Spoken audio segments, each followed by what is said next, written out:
Hey, what is going on, guys? This is FTV here for FTV Productions, of course. And today I've got a different tutorial for you guys. Today we're going to be learning how to create the Autobot logo or the Autobot emblem in 3D Studio Max. Now, I'm presuming that you guys already know how to use this software, basically. Creating some shapes and stuff, so I'm going to be rushing through just a little bit, but if you guys don't know, just try to follow along or follow a tutorial from the internet where you can learn some basic stuff about this particular software so that you can follow along. So this is what we're going to be creating. The basic idea behind this tutorial is to teach you how to create this very cool looking grungy material. Now, since I rendered it out at a very low resolution, you cannot possibly see it here, but I think it should be pretty clear here. Yep. So that's the texture that we're going to be using for this, logo. So let's start right away. This was just a quick demonstration. So let's start right away. Go ahead, create a new document. Alright. So before we actually start modeling, let's just start and create the material first. So I'm going to hit M to bring up the material editor. Okay, so I have the material already ready here, but I'm going to grab a new material here, and I'm going to go down to diffuse and click where it says this empty box here. Click that, and then double click on noise. Double click that. Okay, change that to fractal noise. Then move down, and where it says color 1, when hit none, and then select bitmap or double click on it. Now this is very important. You want to go over to your C drive. Let's go to C drive, and now you want to navigate to where you actually install 3D Studio Max. So I'm running the 64-bit student version, so I'm just gonna go into Program Files, Autodesk 3ds Max 2011. And then I'm going to go into maps. Now, if you have 3ds Max, you should be having all of these maps with it, provided you go to the correct location. So you just want to hit M to bring up the metal folder, and double click on it, and select this galv flat, hit open. Okay, and that should be it. You want to go back one level, then you want to select color number 2, select that, double click bitmap again, and select this one called Diamond 1 and hit open. Alright, now you want to go back 2 steps, and let's move over to maps, and we're going to be moving down here. Alright, so let's start with the bump. You want to hit none and then select bitmap. Now in here we're going to be selecting this one. It's called old metal. You want to hit open, and you want to go back one level and change the bump from 30 to something like a -60, so you can actually see the holes. Then you want to go over to reflection, hit none, and then select bitmap again. Then you want to go over one layer, then go to the folder called reflections, and you want to select this one called chromic. Alright, so it's got a very good reflection to it. Hit open, and you can actually double click on it to see the bigger version of it. Alright, just want to go back one level, go to parent, and where it says reflections, change it to something like 5 or something. Yes, 5 should look good. There you go. Now you want to go to specular level and change that to 27, and take the glossiness, change that to 34.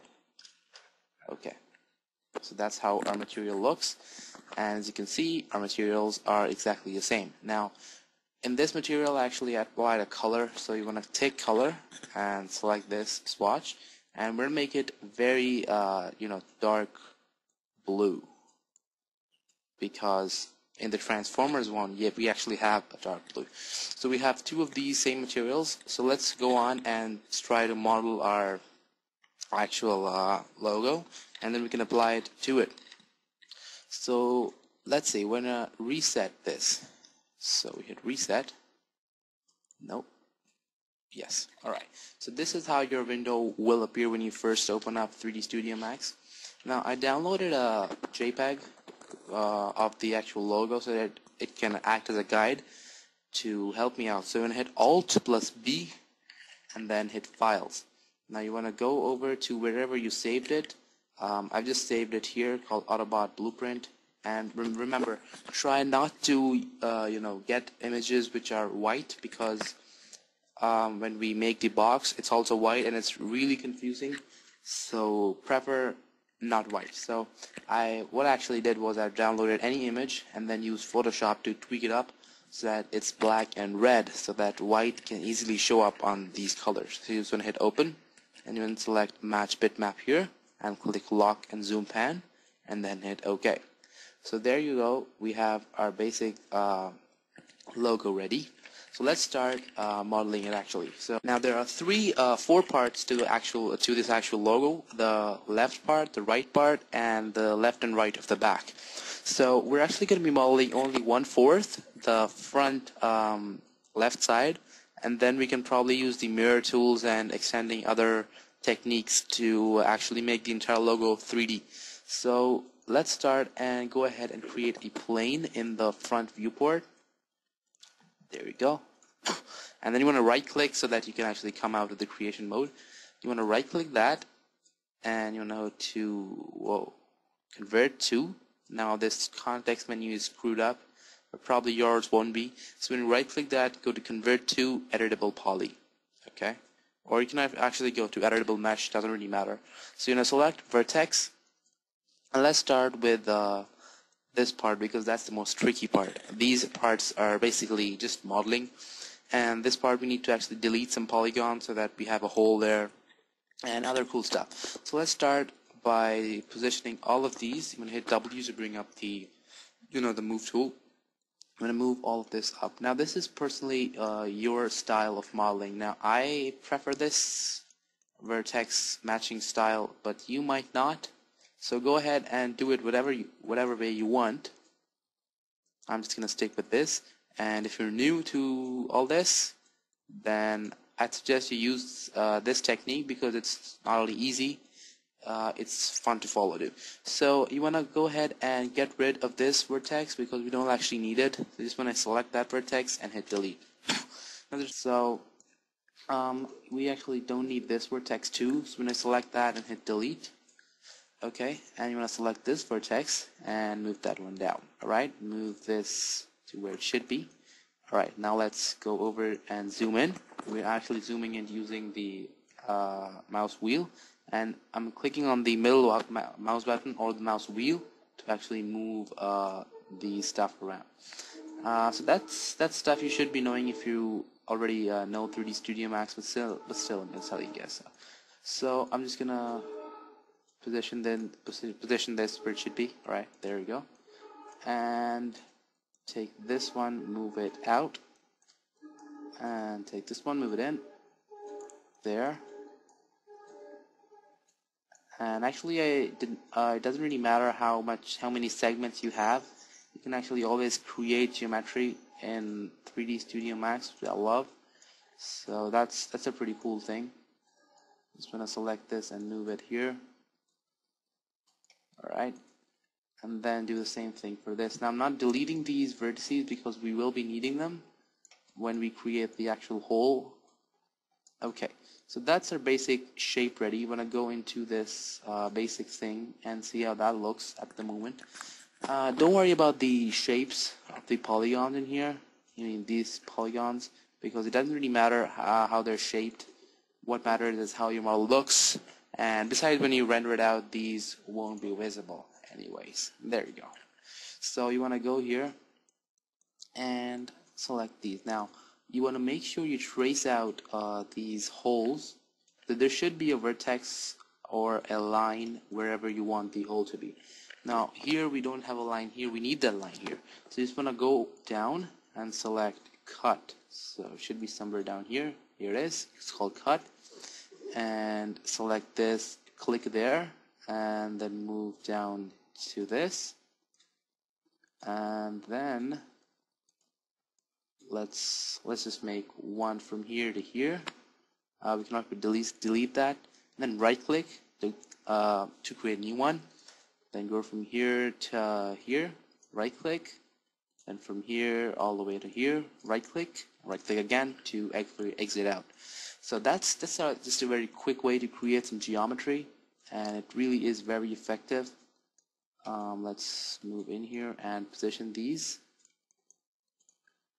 And the reason I made it all the way there is we can actually delete that afterwards, so it doesn't really matter. So let's go ahead and position this over to here. And actually, let's just merge these together. Yes, I think so. So you just want to go over up here, go to target weld, and select this, and select that to weld these together, and right click to come out of the node. Then move this down. Alright, so we have basic lines around our hole.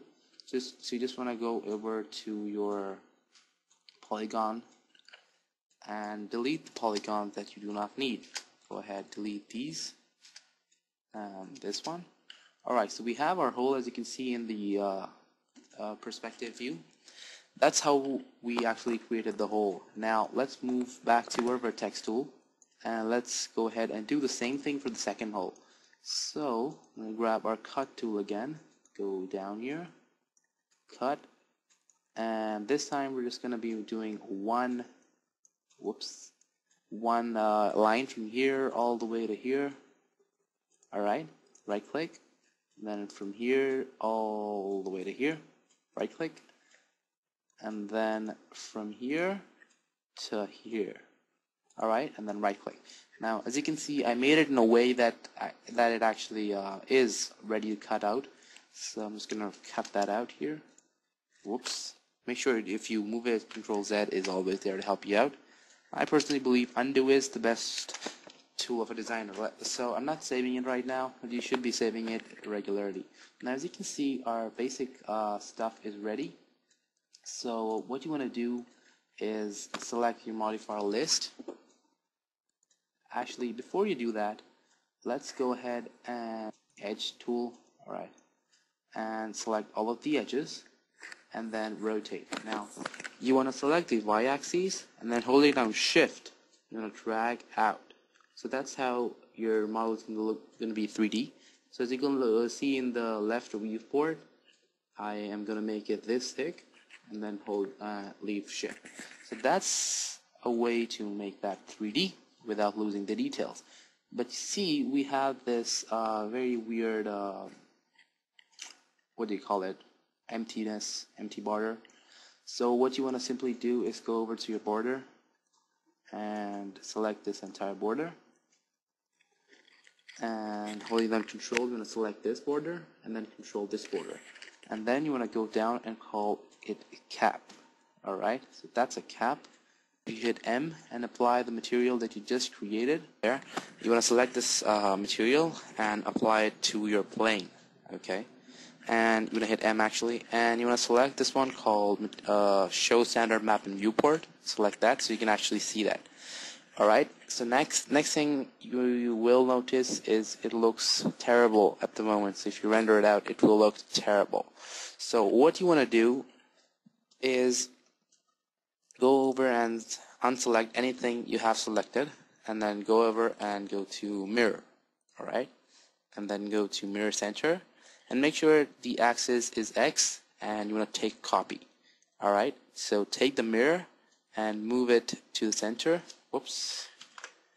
Take the mirror center and then move it. So move that to the exact center, or you can actually match the line of the mirror to this, basically.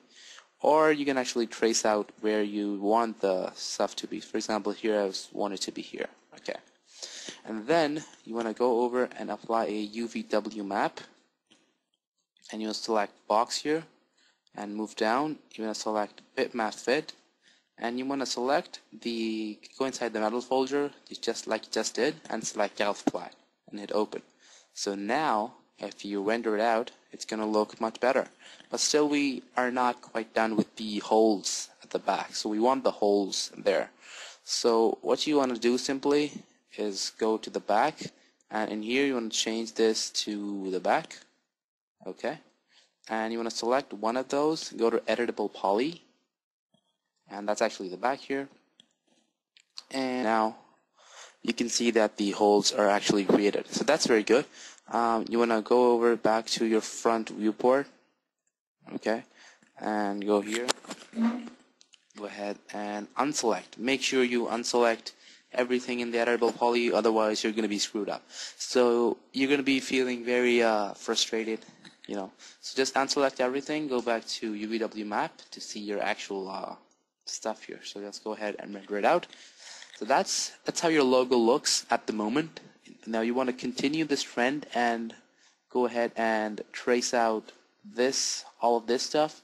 So what I'm going to do simply to make this tutorial smaller is I'm going to speed up the video a bit, and I'm not going to talk in between. If I really need to talk, I will slow down the video again. So I'm going to speed the video and create all of this stuff, and then I'll come back to you. Alright? Okay, so let's start.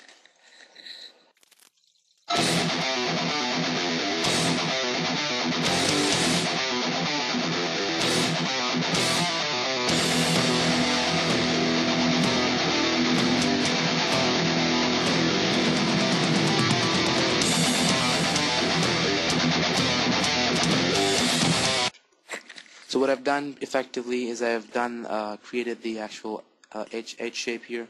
Now if you need help to figure out how to make stuff in here, it's because that's going to be very tricky if you're a beginner, you can always go ahead and ask me in the comment section, or you can even leave me a personal message. You know that I reply to them. So yes, that's a very good thing to do.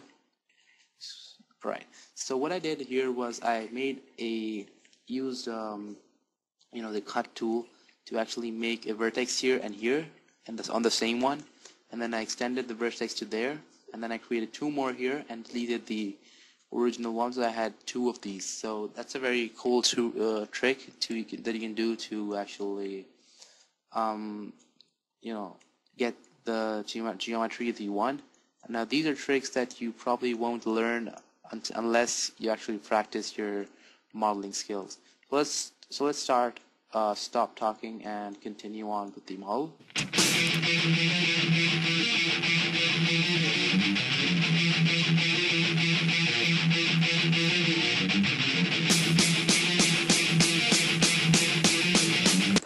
Alright, so as you can see, I've finished modeling up the left side of the stuff. I'm just going to hit M here to bring up the material editor and apply that material to everything. Okay, and then I'm gonna select and make them 3D. So I've not done that yet, so I'm gonna do it right now. Since there aren't any holes here, we won't be needing to actually recreate anything else. So just gonna select edges and select all these edges. Make sure you make it thick, the same height as you did the first one. That's important. So let's fast forward the video again, and you probably know what to do here. Just want to thicken it up and select the border, and then hit cap in here. So hit cap here. Okay. So let's fast the video again. I'm gonna hit G to turn off the grid here, and there we go. Your Autobot is ready to roll. Whoops, I think we forgot his head. We're just going to render it out to see how that looks at the moment. It looks very cool. So let's go ahead and create the head too.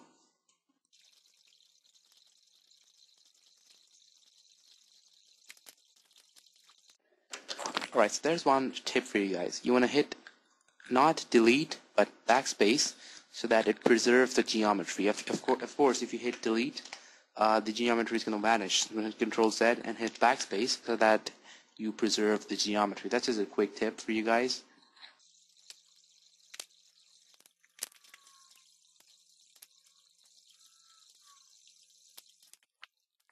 Alright, so as you can see, our logo is ready to go.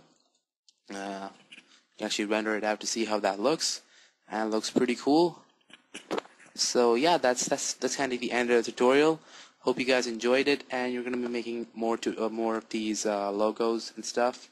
We have an empty space here which we can fix very quickly, but we're not doing that at the moment. That's happening because we had something selected. So unselect everything and then click on that. That's a very useful tip for you guys. So yeah, that's pretty much it. That's all I wanted to show you guys. and hope you enjoyed the tutorial and you're making more stuff. As a variation, you can try out the Decepticon logo. That's very easy to create because there aren't any awkward holes and stuff in there, so you can go ahead and try that. So yeah, that's pretty much it. Thanks for watching, guys. If you liked it, please thumbs up, and please comment, like, and subscribe, and thanks for watching.